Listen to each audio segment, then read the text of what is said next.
semuanya, kembali lagi bersama saya Elizabeth Afrina Manurung, mahasiswa dari Universitas Negeri Medan, Fakultas Ilmu Sosial, tepatnya merupakan mahasiswa dari kelas A reguler 2021, program studi S1 Pendidikan Antropologi.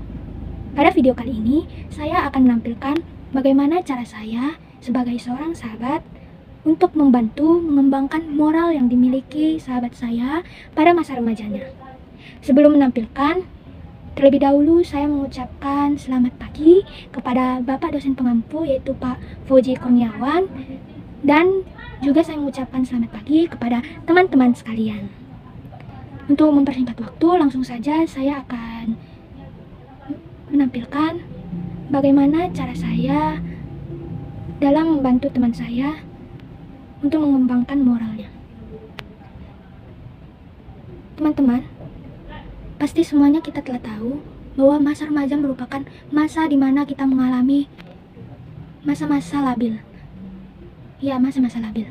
Di mana masa tersebut merupakan peralihan dari masa kanak-kanak menuju masa remaja. Oleh karena itu, agar dapat berhasil dalam menjalani masa remaja tersebut, dibutuhkannya perhatian orang tua maupun orang-orang sekitar seperti guru dan tetangga dan keluarga lainnya, dan bahkan teman-teman dan sahabat untuk membantu dalam mengembangkan moral yang ada pada diri seseorang agar mereka dapat mengikuti alur di masa remaja mereka. Saya pribadi di kehidupan saya termasuk individu yang membantu orang lain dalam mengembangkan moralnya, meskipun saya pribadi belum memiliki moral yang baik sepenuhnya. Contohnya yang secara fakta saya alami dalam kehidupan saya sehari-hari, yaitu pada saat saya duduk di bangku SMA, tepatnya pada kelas 1 SMA. Saya memiliki dua orang teman, perempuan dan laki-laki. Kedua teman saya ini tidak sedang berpacaran, namun hanya menjadi teman dekat. Kebetulan memang kami bertiga merupakan teman sekelas.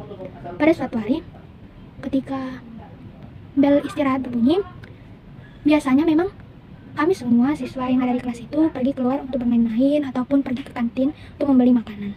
Tetapi kebetulan saya pada saat itu bersama dengan mereka berdua dan teman si laki-laki bermain-main di dalam kelas.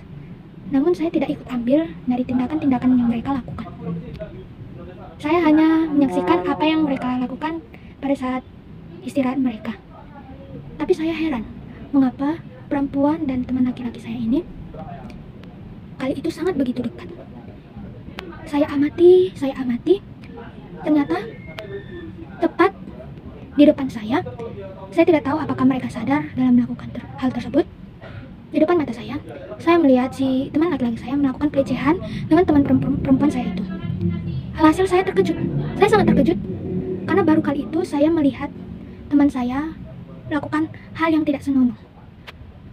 Yang saya lakukan, respek saya terhadap tindakan mereka itu, saya marah. Saya memarahi laki-laki tersebut, dan tidak hanya laki-laki itu saja yang saya marahi, saya menegur perempuan itu juga. Saya berkata kepada perempuan itu, kamu sudah tahu diperlakukan yang tidak senonoh, tapi mengapa kamu tidak melawan, tidak menghindari hal itu? Kenapa seolah-olah kamu mengiyakan tindakan tersebut terjadi pada dirimu? Lalu saya begitu marah kepada teman laki-laki saya, dan mohon maaf, respek saya sebenarnya merupakan respek yang seharusnya tidak untuk ditiru. Saya respek kepada laki-laki dengan melakukan perkelahian di mana saya pukul-memukul dengan teman laki-laki saya itu. Saya memukul teman laki-laki saya itu, dan teman laki-laki saya memukul saya kembali. Lalu teman perempuan saya memisahkan saya. Saya marah kepada perempuan itu. Kenapa kamu marah ketika saya melakukan pembelaan terhadap kamu? Dia menjawab, untuk apa kau membela saya? Ini kesalahan saya, jadi kamu tidak ikut campur. Bagaimana saya tidak ikut campur? Kamu teman saya, kamu sahabat saya. Gak mungkin saya berani, tega membiarkan teman saya diperlakukan hal seperti itu. Lalu, akhirnya kami berdamai, dan saya memberikan arahan kepada laki-laki tersebut, seperti memberikan teguran dan ancaman.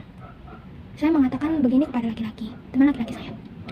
Jika hal ini terulang lagi, maka saya tidak segan-segan akan melaporkan kamu kepada wali kelas, dan jika wali kelas tidak bertindak, maka saya akan mengadukan kamu ke pihak bimbingan konseling maupun pihak wakil kepala sekolah. Mendengar perkataan saya, si laki-laki pun takut, karena kebetulan memang dia takut untuk dikeluarkan, karena untuk kondisi ekonomi dia kurang memenuhi. Jadi jika memang harus untuk pindah sekolah, dia tidak bisa, karena kemampuan ekonominya tidak memadai untuk berpindah sekolah apabila kejadian tersebut ia ulangi. Begitulah jawaban dari saya mengenai bagaimana cara saya sebagai seorang sahabat dalam membantu perkembangan moral pada masa remaja yang dialami oleh sahabat saya. Apabila ucapan saya terdapat kesalahan, saya mohon maaf. Terima kasih.